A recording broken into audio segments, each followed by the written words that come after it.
अप्रैल शुरू होते होते अपराजिता का जो पौधा है वो फूल देना शुरू कर देता है। लेकिन अगर आपके अपराजिता के पौधे ने अभी तक फूल देना शुरू नहीं किया है तो मात्र इस चीज़ का इस्तेमाल करके आप अपने अपराजिता में बहुत सारी फ्लावरिंग ले सकते हैं।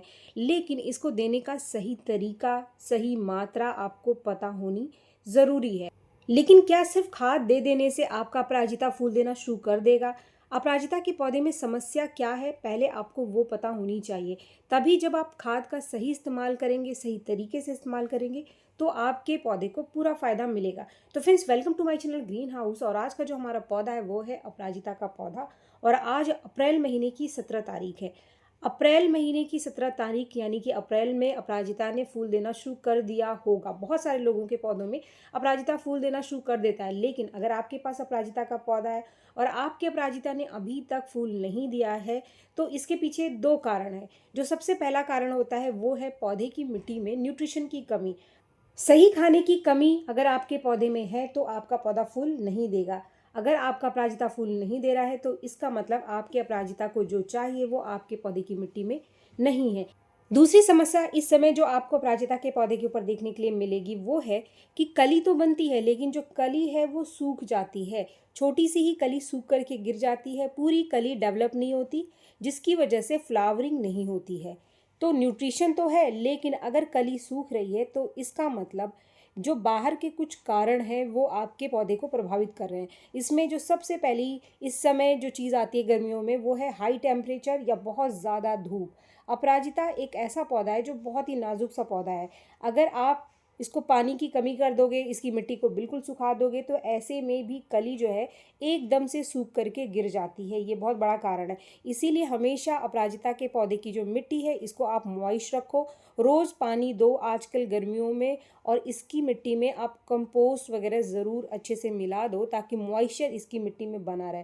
मॉइस्चर की कमी आपके पौधे की जो कली है इसको डेवलप नहीं होने देगी और कली जैसे ही बनेगी सूख करके वो गिर जाएगी अगर ये बिल्कुल मिट्टी एकदम से हार्ड है और एकदम से सूखती है। मिट्टी का बहुत ज़्यादा सूखना, ये जो समस्या है ये ज़्यादातर आपको मई जून में देखने के लिए मिलेगा, क्योंकि जब बहुत ज़्यादा टेम्परेचर होता है और धूप भी बहुत तेज़ होती है। तो इसीलिए आप अपने पौधे को सुबह की धूप में रखो, ऐसी जगह पे रखो जहाँ पर ये दिन की जो धूप है, दिन की धूप से ये बचा रहे। ऐसा करने से आपके पौधे में जो भी कली बनेगी वो कली डेवलप होगी और जो कली है वो सूख करके नहीं गिरेगी। इसके साथ ही आजकल अगर आपका जो पौधा है ये नई नई ग्रोथ निकाल रहा है, उसके जो पत्ते हैं वो पीले हो रहे हैं। अगर पीले हो रहे हैं तो ये होता है क्योंकि गर्मियों में हम बहुत ज़्यादा पानी अपने पौधे को देते हैं। जब हम गर्मियों में अपने पौधे को ज़्यादा पानी देते हैं तो इसके अंदर आयरन और मैग्नीशियम की कमी बनी रहती है। ये एक नॉर्मल सी समस्या है जो कि आप खाद देने से ठीक कर सकते हो। जो खाद मैं आपको बता रही हूँ, मात्र सिर्फ प्याज के छिलके के इस्तेमाल से आप अपने अपराजिता में से में बहुत सारी फ्लावरिंग ले सकते हैं। बहुत ज़्यादा बहुत कुछ देने की ज़रूरत नहीं है, लेकिन कंपोस्ट आप अपने पौधे की मिट्टी में ज़रूर से दे देना ताकि मॉइस्चर बना रहे। अब ये जो प्याज है इसका इस्तेमाल हम हमारे पौधे में क्यों करते हैं, इसके क्या फ़ायदे हैं? प्याज के छिलके में बहुत अच्छी मात्रा में पाई जाती है पोटाशियम। तो पोटाशियम अगर अपराजिता को मिलेगी तो आपका अपराजिता बहुत ही बढ़िया फ्लावरिंग करेगा, भर भर के फ्लावरिंग करेगा। इसके साथ ही इसके अंदर है आयरन और मैग्नीशियम, जिससे पत्तों के पीले होने की समस्या नहीं आएगी। एक और तीसरा काम ये करता है, इसके अंदर पाई जाती है सल्फ़र, तो ये मिट्टी में किसी भी तरीके के कीड़े और फंगस को लगने से रोकता है। इसके साथ ही जो जड़ें हैं इसकी ग्रोथ को ये तेज़ करता है।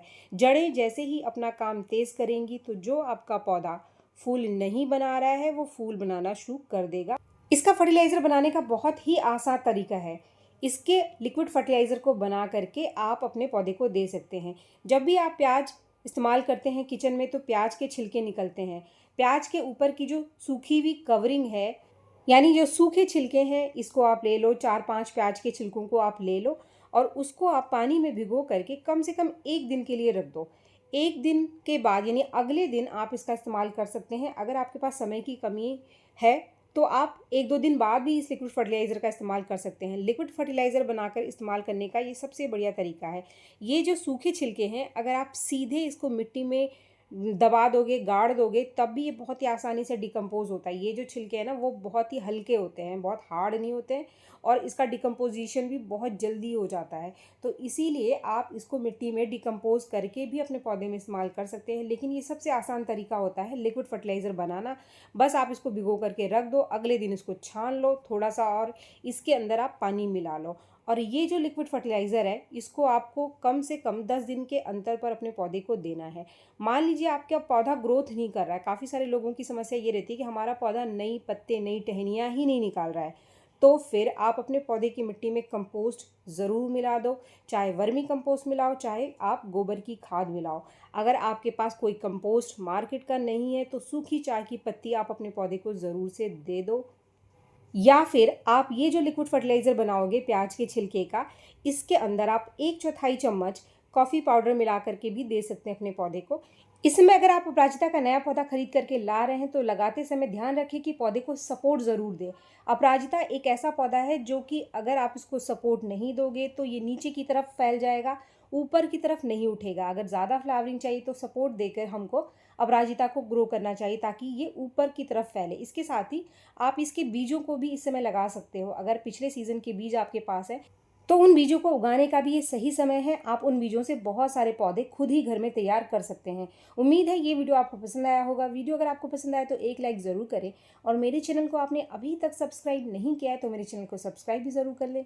मिलते हैं मेरे नेक्स्ट वीडियो में, तब तक के लिए थैंक यू।